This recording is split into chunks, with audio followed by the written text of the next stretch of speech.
So we're good? Yeah.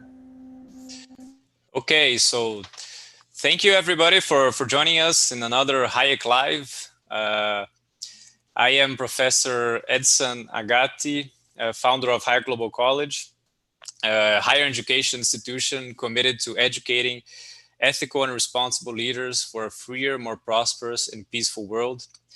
And our guest today is Oto Morato, a founding professor of Hayek Global College.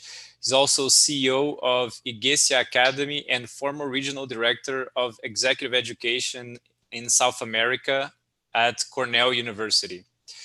Today, we're going to talk about 2020. What a year!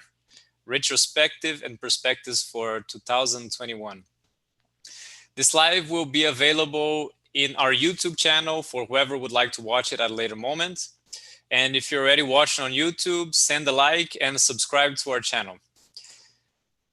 So to begin our presentation, 2020 is ending right now. And thank God it's coming to an end, right? What happened this year, we don't want it happening again.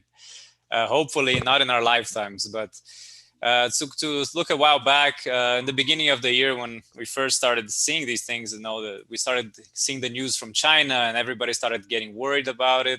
But we've seen this picture before, H1N1, the other viruses, and nobody was much worried about it. But then when this thing started getting into Europe and then Iran, then Italy, I think were the first countries who were starting to get hit really hard. And the thing really blew up and the hospitals were filled up with people, and we saw that it was something new that was happening, and really pretty soon government started closing all the borders and people putting on lockdown, and the economy was really getting a hit. And we went through really depressing times because everybody had to stay at home. People were dying, and it was not fun. And but now it's coming to an end, and we're starting to look at 2021. And I wanted to start asking you all how is the world doing right now? How are we looking at this? Well, thank you, Edson. First, I would like to thank you for inviting me here to be with you. It's an honor. It's a pleasure to work with you. And it's a very tricky question with many different answers from different people around the world. For some people, for most of the people, I would say so, it has been a very tough year. This has changed our lives forever, and we are experiencing something that probably we will never see it again in our life. So, but before answer that, I would like to ask you back. So, how are you doing? How's your job doing? So, how is your business doing? So, whatever source of income you have, how are you doing in that source, with that source? This personal answer, it's important for many reasons. Regardless if my answer is positive, let's say I'm taking Brazil for an instance. Let's say that the Brazilian economy is doing great, or maybe a negative answer. So the Brazilian economy is facing one of the worst periods ever. So my answer is an average, so of all participants in our society. So I mean, in the Brazilian economy, so people and businesses who are economically active. So as an average, I have a mix of all these outstanding and really poor results. I have a mix of both, of course. And my answer tells a lot of the economy as a whole, and it's important for policy makers and governments who deal with public policy. But for most of us who are listening to us right now, deeply understanding how I'm doing economically, if I have a job, if my business is doing good, if I do have opportunities around me, or how my business is doing, is the most important reflection, economically speaking. So I would like to really tell you that you should think a little micro at the beginning, your surrounding yourself, to better understand your own scenario, to then look forward for the big numbers or the big economic indicators, indexes. So that's what I'm saying. So what should I do in order to live a better life? What are the business opportunities that I'm missing? So just thinking and make a reflection briefly, I mean, about what's going on in 2020 around EU with yourself, and see what you can expect for 2021. It's just to warm up. It's just to bring the responsibility not for the big numbers, but for you as a person and what you can do to change or to impact or your surrounding. Yeah, so I think it's interesting because what you're saying is, uh, look, the economy hasn't been doing well, but that was expected, right? With dealing with all that we've been living, but at the same time, it hasn't been doing so bad. Through all this chaos that we were living, we initially thought that it was going to be a complete chaos and everything was going to be in a real downturn, but it's not so bad. And part of the reason, which probably is happening, is that people are reacting to it, right? People are changing their habits. They're staying at home and using the internet to work with them, or using remote work and getting all these things. So I think it's also a good reflection for us to think of how flexible us as humans are to adapt to our surroundings, and how we can become accustomed to any given situation, no matter how bad it is.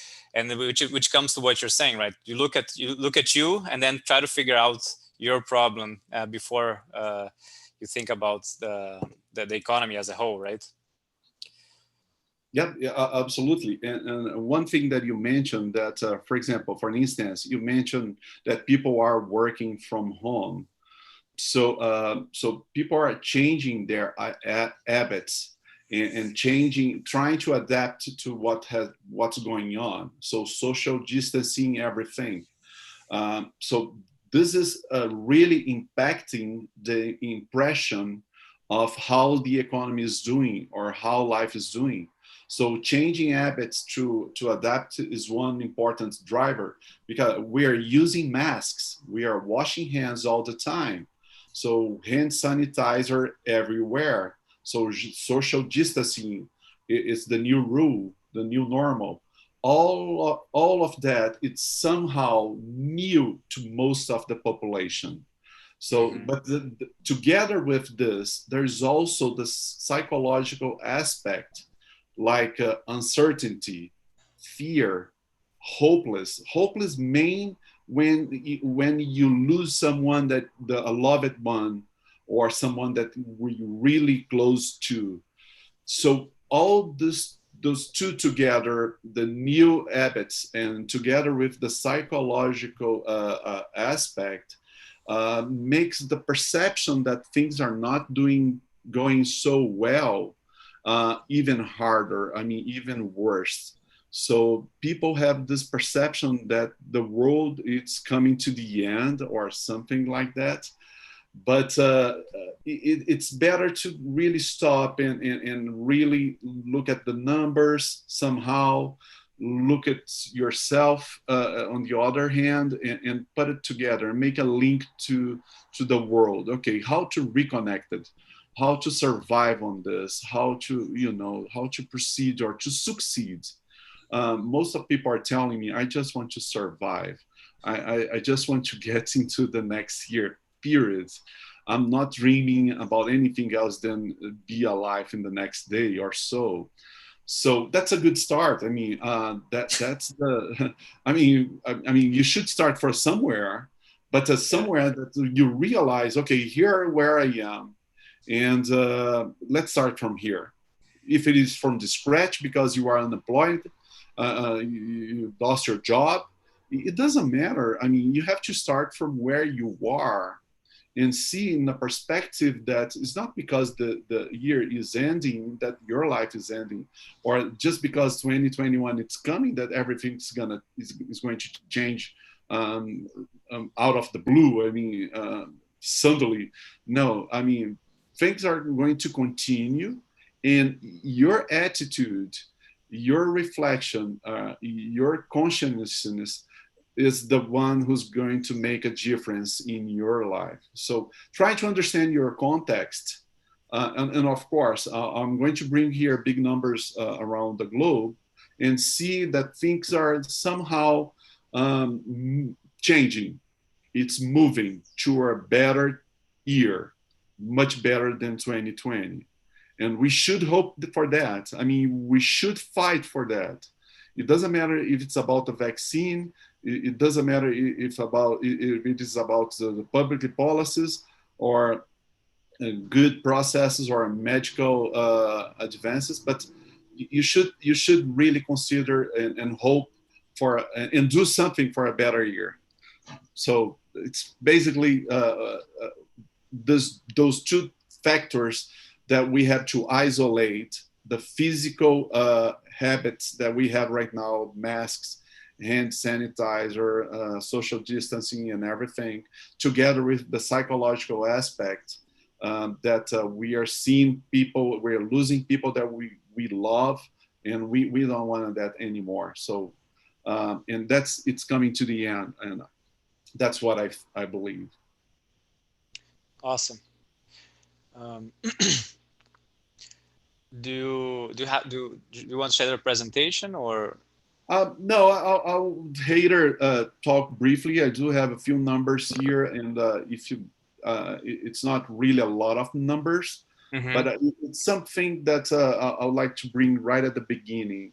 When this first started, back in let's say February, March, and even the everything that people were saying in March, April, and May were catastrophic. And so the predictions at that time were really bad ones. I mean, bad ones in the sense of the result, the impact of the pandemic. Now, when it comes to October and November, things started to change in the whole world. And I can tell you, as a whole world, as really one piece. People were more optimistic.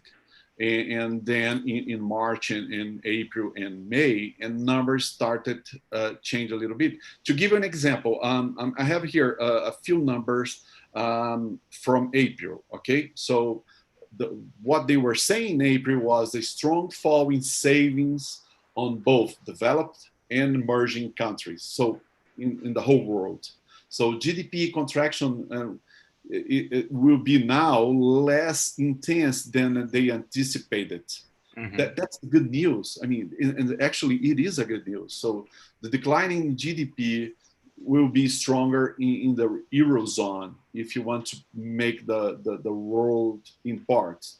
So the Euro will feel this crisis a little bit bad than the other countries.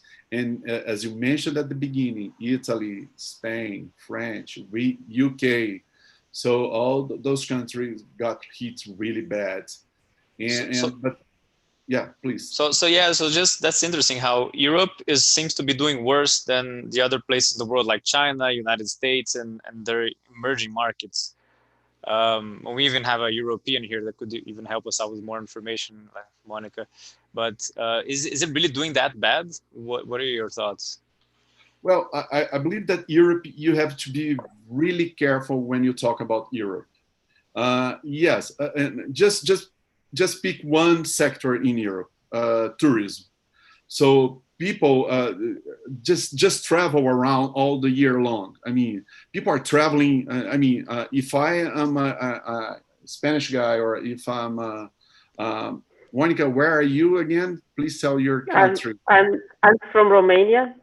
Okay, let's say Monica, she is at Romania right now. It's really cold. I can tell you just because of the clothes that you are wearing right now. Yes, it is.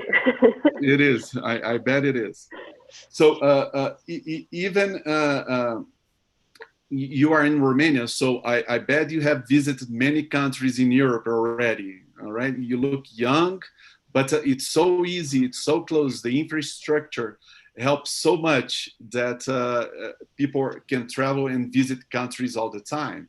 Yes. For us here in Brazil, to take a domestic flight would be equivalent to go from Europe, anywhere in Europe, to Africa, to Asia, or even to America.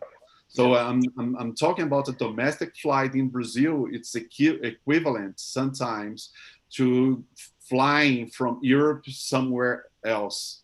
So it's interesting. So in that sense, this sector, Europe is not doing really good. I mean, it's doing really bad. It's just get one news from yesterday. UK just close the borders again. Will not accept anyone coming from abroad. Will not, in many other countries, will not take British again in their countries because of the new.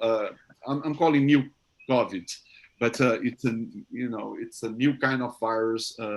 It's the same, but it has some differences. But anyway, so this sector, in that sense, Europe is doing really bad. I mean, for many aspects, but Europe is Europe. I mean, it's first world. I mean, people has already the basics of living very well structured. For example, water and sewer, electricity, the roads, the jobs, the government, the political aspects. So everything is very well consolidated in Europe, which makes much easier for Europe to come up out of this and not desire to have a big growth rate, and instead just to survive and wait, because they can wait, because they do have a strong society, culturally speaking, economically speaking. They have a very good education system. So everything is moving in Europe. So even Europe is feeling really bad this pandemic. No other bloc, economic bloc, it's more ready for the future than Europe, just because of the background, the history, everything that they have accumulated over the years, including the wars. Unfortunately, the learning lessons, I mean, the lessons that they learned from the past, and the infrastructure, and even the Eurozone, where they put it together, a lot of countries together with one currency. That means a lot of union. That means a lot of dialogue. That means a lot of agreement. That means a lot of discussion among people who speaks different languages and with different cultures, but they were able to come up with one solution.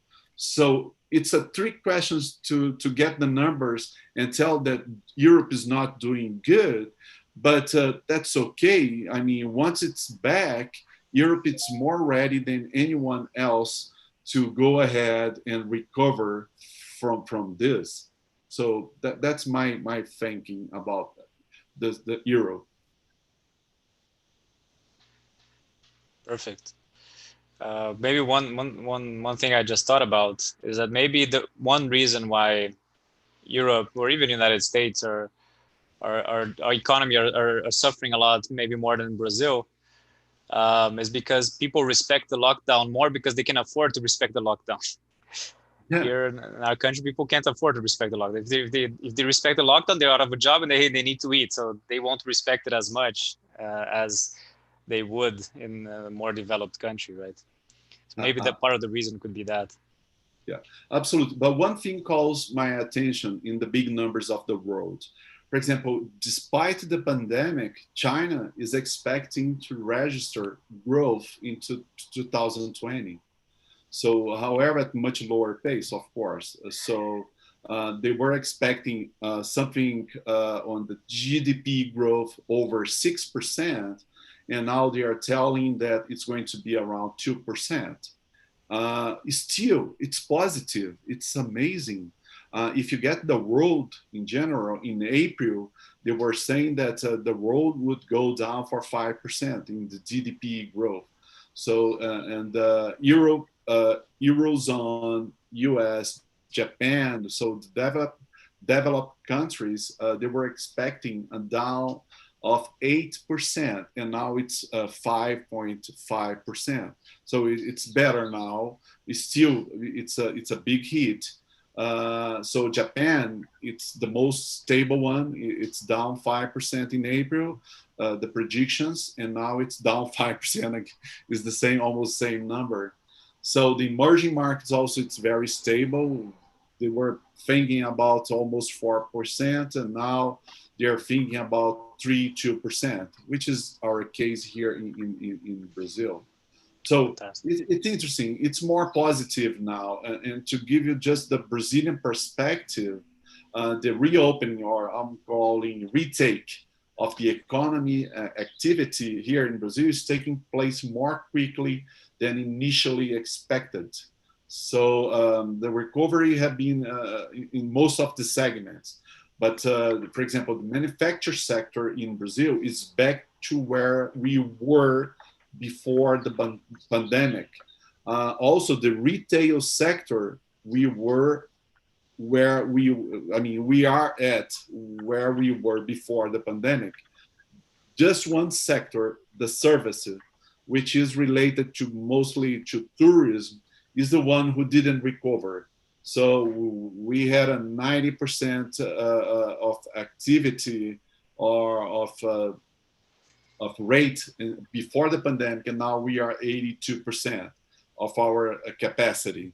So the services sector is the one that it's hitting Brazil, who got Europe as well. So that's the one who is really making things really bad in Brazil. In Brazil also, just to give you a perspective, 1.3 million companies closed during the pandemic. But at the time that they fill out the form closing their company, only 40% told that was due to the pandemic. Many other factors were impacting that. So it's something that the pandemic affected over 60% of the companies in Brazil on a negative way, 6%. So 40% it's neutral or was positive, affected by the pandemic. That's interesting number. And in order to bring the positive side of the pandemic, which is hard, if you take the consideration that 6% was hit really bad, I'm going to take a case from abroad, from the US, for an instance, Amazon. So Amazon in April 13, we were talking about April, they said that they would hire 75,000 new employees at that time. And they did much more, it was much bigger. So the company, the company's valuation is 30% a year this year, over 30%. So for some companies, it was incredibly positive, and even in Brazil. So that's the thing. That's the both sides that I mentioned when I first started talking. The negative side and the positive side, and the average is something that combines the whole country. I invite our guests from around the world to bring the numbers from your country. But for example, in Brazil, I can tell you that the government, if I don't care if you like or if you hate it, I'm not telling that I like or I hate it. I'm going to be really neutral on that, on my political position, but I can assure you that the economic measures that were adopted make the difference.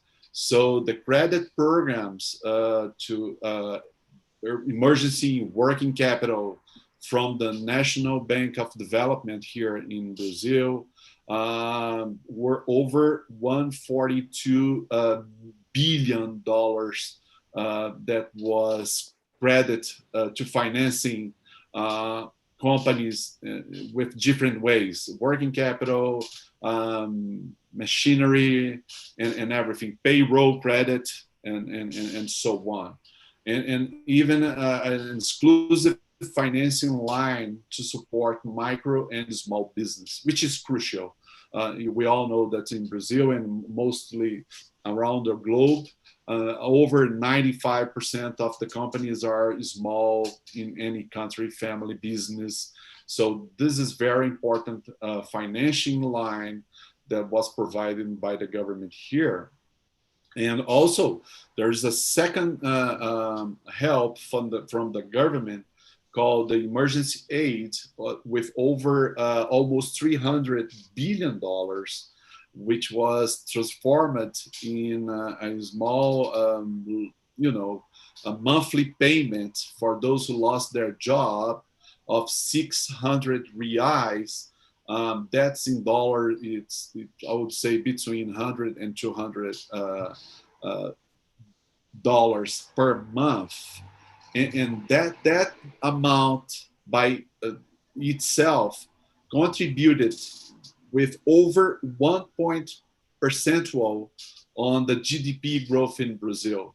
So if you add over $100 billion for companies, or almost $300 billion for those who lost their job, and that's, we are talking about around 10 million workers that got the benefit of that amount, that help. So 10 million directly, 67 million people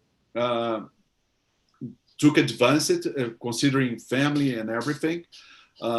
So 10 million people from the small companies, and the first part of the 142 billion, 10 million people took the benefit of that.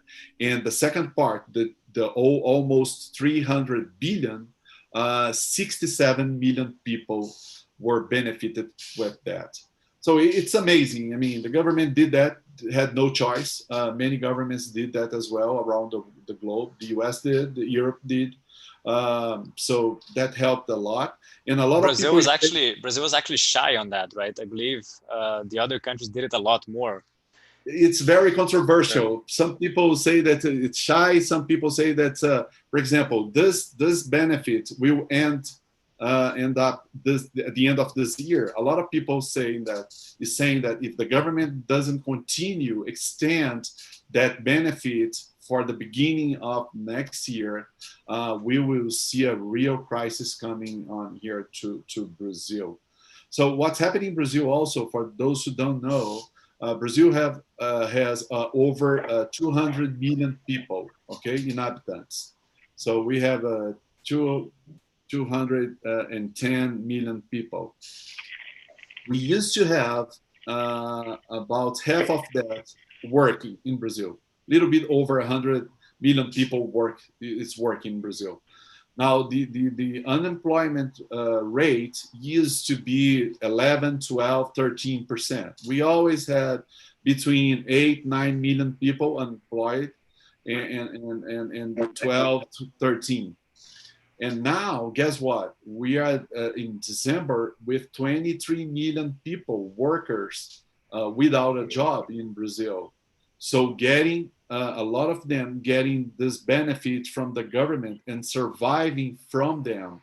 Because if you don't give anything to those people, oh my goodness, I mean, it's a crisis. It's a social issue for sure. Because even the inflation here, if you get the general price index over the past 12 months, it's already at 22%. I had a friend of mine that his contract, he's buying his office. He is a dentist.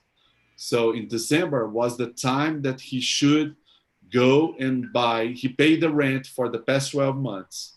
And 1 year after, he would have the option to buy and deduct all the rent that he paid over the last 12 months. Guess what? And when he was sitting and he took a look at the number of the office that he was about to buy, there was an impact of 22% on the top of the value of the property. because of the general index, general price index. He didn't realize that this index, even though the inflation here is 2-3%, the prices increased a lot. So and from the producer side, for those who are in the agriculture, in the manufacture, in the retail, the inflation was even higher, close to 50%.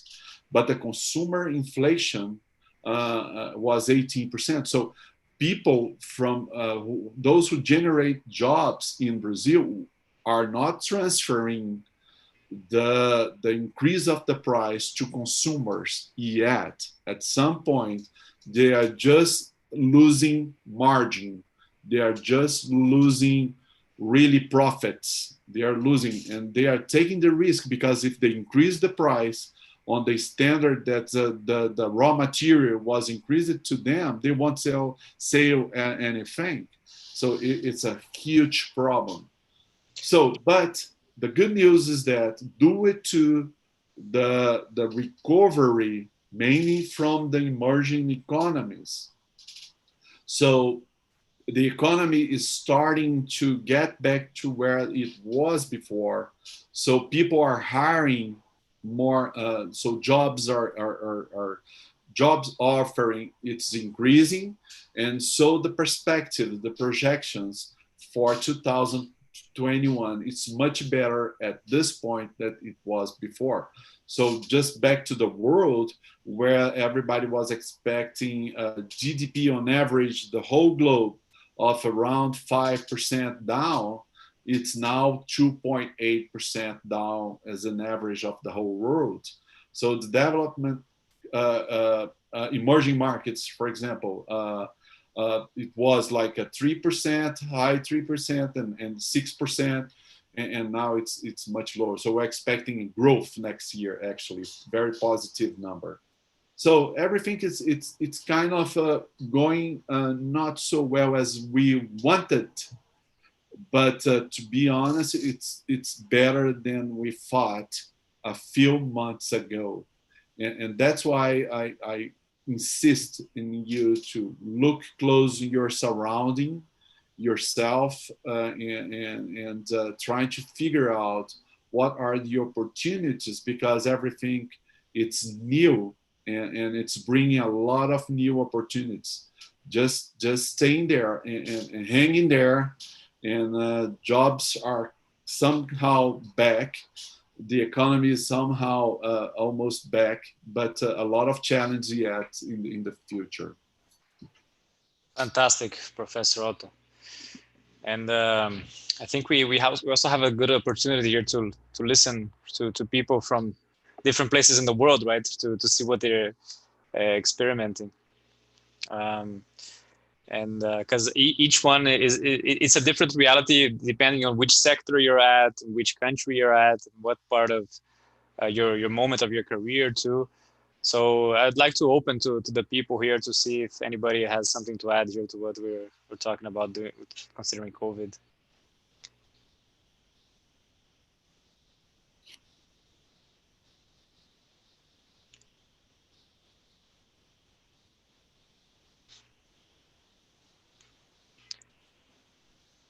Monica, you may want to talk a little bit about Romania. How you guys are doing there? I will say a few words. Europe? I was pretty familiar with the, here in Romania we call it Horeca. It's hotel, restaurant, cafe domain. Let me take this off.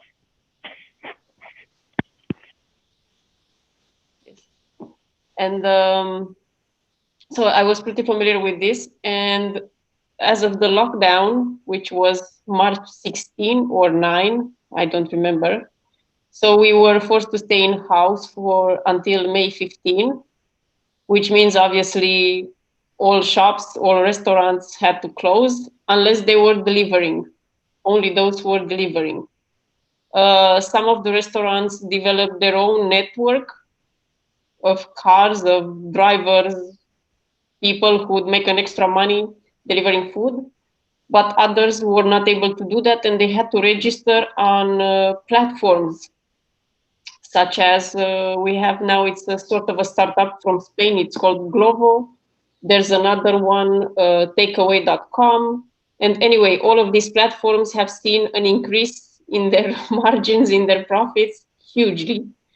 The way they function is that they add a commission of 35% or something like that. It's around 30+%. They are similar to Amazon, like the example that you gave earlier in the US. So there's been an increase in their numbers there. Also, the companies who deliver literally anything, they also had an increase. They also hired people. Most people who were hired in the restaurants, cafe, hotels, and so on, were some of them were unemployed for a while, and the state indeed helped them with, it's called technical unemployment. They would cover a part of their salaries, but they did that for a while, not the entire period. And what else? So they hired these people after in May. There was they couldn't prolong the situation any longer. So it was just we have emergency state, and now we have alert state. We've had that since May. So when it's an emergency state, that was complete lockdown. Alert state means that the special committee is able to issue some executive orders, and we have to obey what they say. The restaurants were able to open for, I think, 2 months, and then they were shut down again. In Bucharest, for example, they've been shut down. I haven't had lunch or dinner or anything in a restaurant inside the restaurant since I can't remember exactly when, and I do not cook, so that says a lot. Are schools open in Romania? No, they were for 2 weeks, but then they shut down. They're not. They are saying that maybe in April. They tried to leave the decision at the local level. We have 42 counties, but it didn't work because they had a sort of a blended learning system. Half of the, I mean, if you have in our classes, if you have 30 children, 30 pupils, students, 15 of them would come to school and 15 would be online, and that would make it incredibly difficult for the actual professor or teacher, as he would have to somehow be in 2 places at the same time. So no, I think that as of October, so normally school begins in mid-September. As of October, everybody's online learning, hopefully. It's not a very successful experiment as far as my nephew and niece have told me. So now they said that maybe April, they should open them. Hopefully by then they should also vaccinate a large part of the population.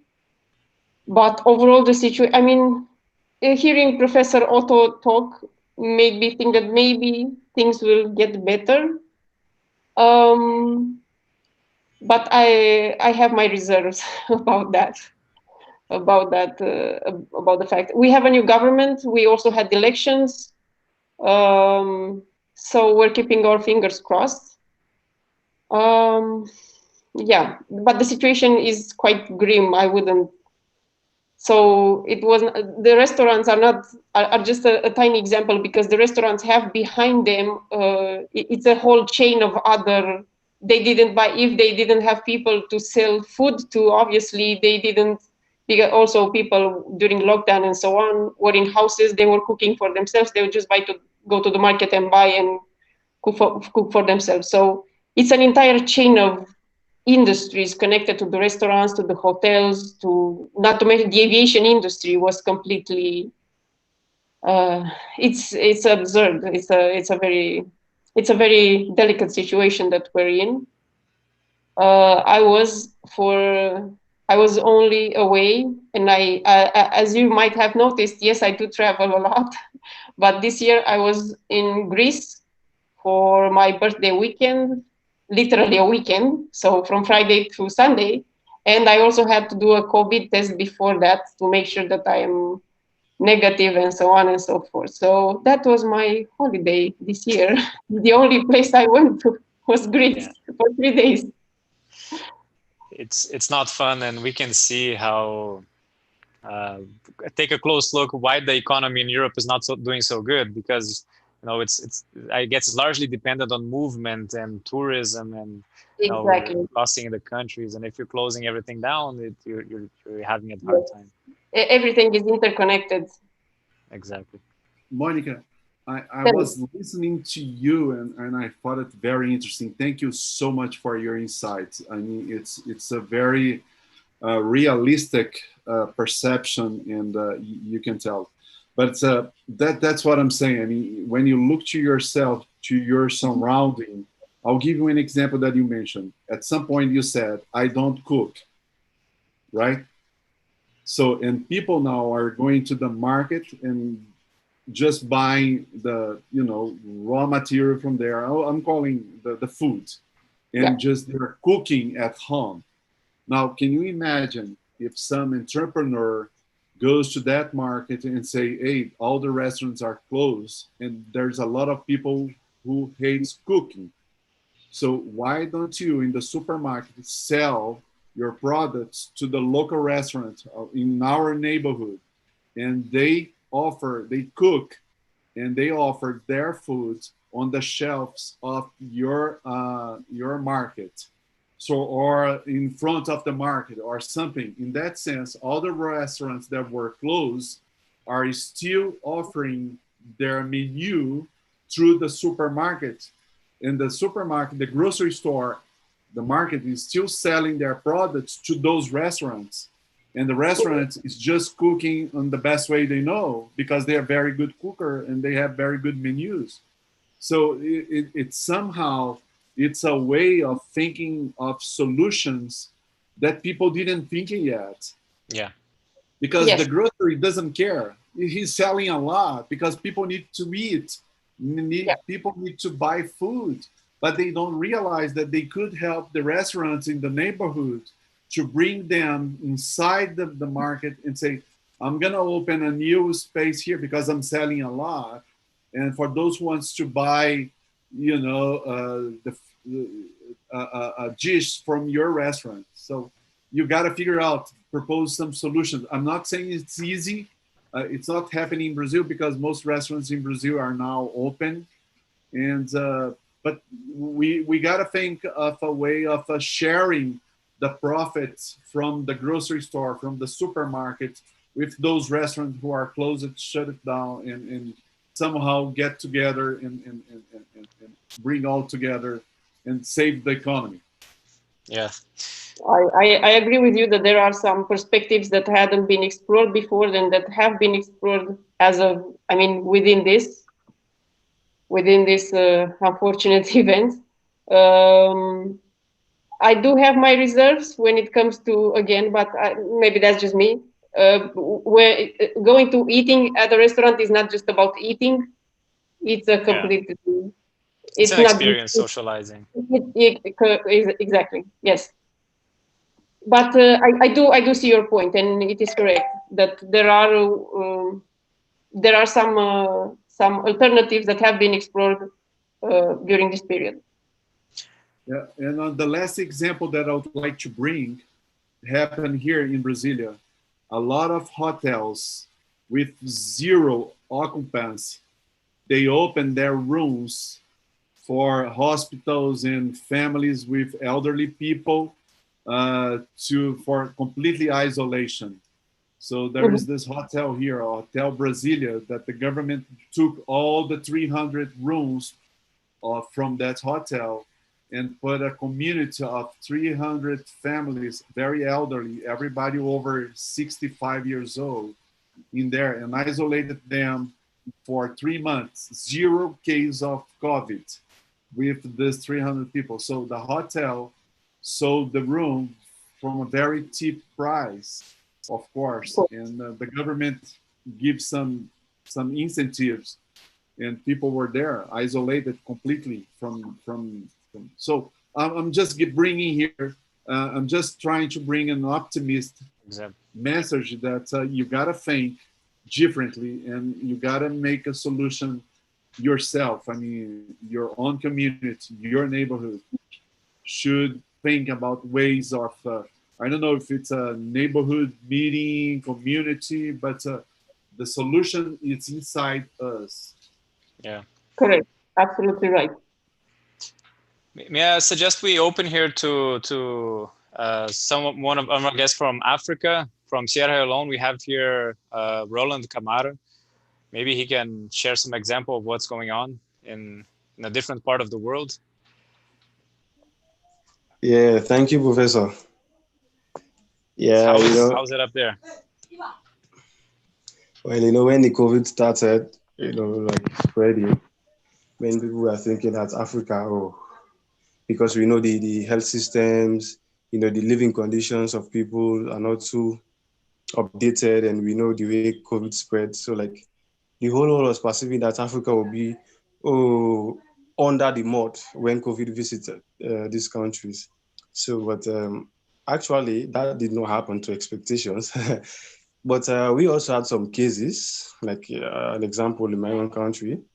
I think we are almost like the last countries in Africa, even in the sub-region, to have a COVID positive case. And so when we had this positive case, a lot of measures were put in place. There was a state of public emergency, and then everybody was like, oh, if these things happen, and we know the way people are surviving, like, many people are just like petty traders, some are farmers. And then if these people are locked in their houses without movement, to other regions or districts from, business purposes, these people will starve and die. Because here in my country, we say that people live on daily basis. What I mean is that I have my produce today of my product to sell. If I don't sell for a day, I will not be able to survive together with my family. So this was the case here in Sierra Leone. And so, like, it was very, very difficult, even for the government, because they want to preserve COVID, not to spread. And at the end of the day, they also need to survive. So this was the kind of thing. And a lot of people protested, like, they actually talked to the government. You really need to open the borders, like inter-district borders, so that people get to, sell produce, their product, and then able to live. So that was the case in my country. But there was this measure that was put in place. It was called the mask up policy, meaning if you guys are going out, you need to wear your face mask. And of course, distance yourself from people. So this was the policy that replaced the inter-district, inter-regional lockdown, and even the stay-home lockdown. So at the end of the day, we were able to curtail this particular virus. So currently we only have 11 new cases, and then up to 1,854 people have recovered from COVID. And then we have about 148 in quarantine. So if you look at these statistics, it's way, way lower than other countries, of course, in Europe, So we are trying our best. And then even though there are some myths concerning the COVID, there are some conspiracy theories that say that, no, I don't think COVID is in Sierra Leone, for example. And so a lot of people do not even go in line with the restrictions, with the policies that are put in place by the government, But yet still, we don't see a big rise in the number of positive cases, So people are just left hanging, like, okay, is this real in this country or is not real in this country? So we are just like this.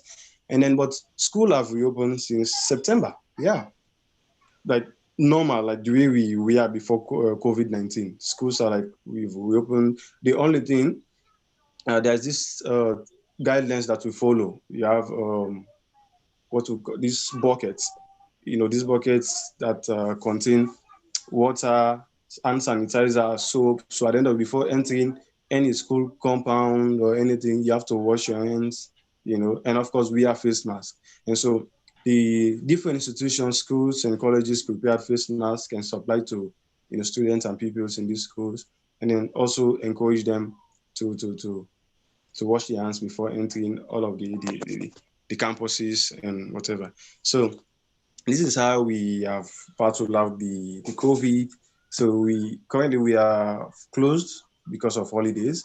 And so by January 8th, 2021, we'll resume school and all learning. So we are happy that we are not so much affected, in terms of like positive cases, the way other countries are suffering from it. Though because of the border closure, like from one country to another, there's this neighboring country called Guinea, and they are like we buy most of our products from them. So if they close borders at the end of the day, people the produce that are in the country, the prices are, they have skyrocketed, so this was a challenge. And currently, prices of things in the market are very, very high because of this reason. So this is one way COVID affected us, and of course, our economy was bad even before the before COVID outbreak in my country. The economy was bad, and up till now, in fact, it's even worse. But we are happy that even the borders to other countries where we buy our things have reopened. My country don't, like, we do more of importing. So let's say every other thing we are importing, and this is the bad part. So we really need leaders to fix up this particular issue of importing every other thing. So let's say if there's a case we have a virus that is more deadlier than the COVID, we can't say for sure. Probably this is not the worst. So then how would we survive? Why we import every other thing? This is very, very bad for our country. So this is it, yeah, currently. It's interesting to hear another perspective from a different part of the world, and it's interesting to have the diversity that we have here to take a look at what's going on. So schools, what I got from the talk, schools haven't been closed, but you have been taking the measures, and COVID hasn't hit as hard as you have there. But you as Otto was explaining earlier, even though Europe is getting hit hard by the economy, they have a much solid institutions and solid economic setting overall. Well, in Sierra Leone, it's a different reality, as we are in Brazil too. And in some parts of Brazil, it's very tough situation for people here. So you can't really follow all the lockdowns and everything that's going on in other countries.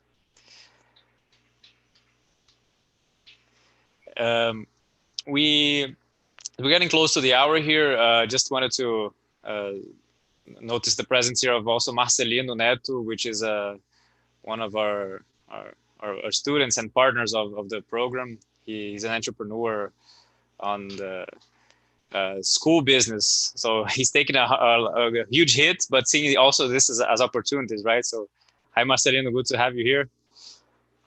Hello, Edson. How are you? Good afternoon to all. It's a pleasure to have you here, see you here, and listen this fantastic class. Congratulations, Professor Otto, and all colleagues. It is a privilege to hear about other situations, other realities in these times with so many challenges that you have to face them together. It's nice to be here, and I'm very excited to the beginning of the course next year. Excellent. We're everybody here is excited too. So yes, I can confirm. So I'm gonna pass the word to Otto for some closing remarks. All right. Thank you. Nice to see you, Marcelino. Thank you, Monica. Thank you, Roland. I love to hear about Africa, and so very diversity group here. Thank you so much. Well, as my closing words would be, there is good news and bad news on this, of course. I believe the bad news, it's the same for every single country. As I mentioned before, there's 23 million people, Brazilians, without a job at this point, relying on some government incentive. So every single government in the world will have to strive to create new jobs. Of course, out of this 23 million unemployment rate here in Brazil, which is about 20-something%, I believe a lot of people is doing some kind of work, some kind of job, informal, of course, but they're doing some money somehow. So I hope that those jobs come back in 2021. And then I'm switching side from the bad news to the good news. The good news is that I believe not that it's coming to the end, but it's coming to a point where opportunities will come up. And that's where you have to surf on it. I mean, to get this path of taking the opportunities that it's has been creating into this mess, but there's a lot of new opportunities. You got to reinvent yourself, rethink, look at yourself and see where you were before, where you are now, and see what are the opportunities that you have ahead and take them. A lot of work, a lot of optimism, you know, think positively and just go ahead. So my message is a better 2021 to everybody, with a lot of wishes of health in first place, and a lot of attitude towards innovation, towards creativity, and towards attitude to do something to yourself. But thank you, Edson, for inviting me, and thank you, everybody, for the audience. We thank you also. Fantastic. Thank you, Otto. Very nice. Fantastic. Thank you. Thank you. So Thank you. go ahead, Roland. I'm thanking Professor for his So just wonderful speech here. Just as a closing remarks now, to advertise here the podcast from Profit Talks. I had a good conversation with an entrepreneur from the Silicon Valley called John Chisholm in our podcast, talking about exactly how this is a good time to be an entrepreneur. And we're listening this from a very successful entrepreneur from the Silicon Valley. I shared the link with you guys on the chat if you would like to take a look. Also, for you watching us on YouTube right now, thank you for watching and participating. Next week, we are also going to have another live with Professor Burke Files from Arizona, United States. And this is a guy you can't miss. He's a great character. He's going to be talking about spotting corruption and fraud. And he is the authority to speak about this topic. And it's something you can't miss. I'm also going to put the link here for you guys right now.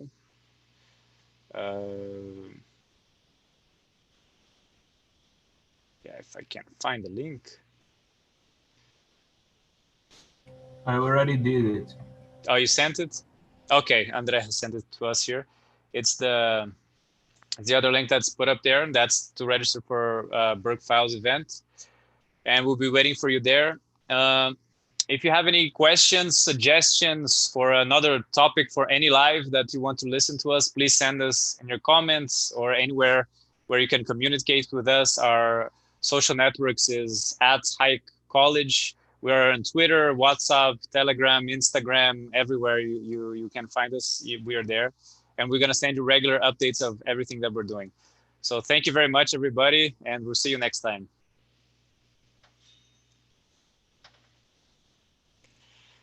Thank you, Edson. Bye-bye. See you. Thank you. We thank you for organizing it. Bye. Bye-bye. Thank Bye, you. Monica. Bye, Thank you. Happy everybody. holidays for everybody. Happy Happy holidays. holidays.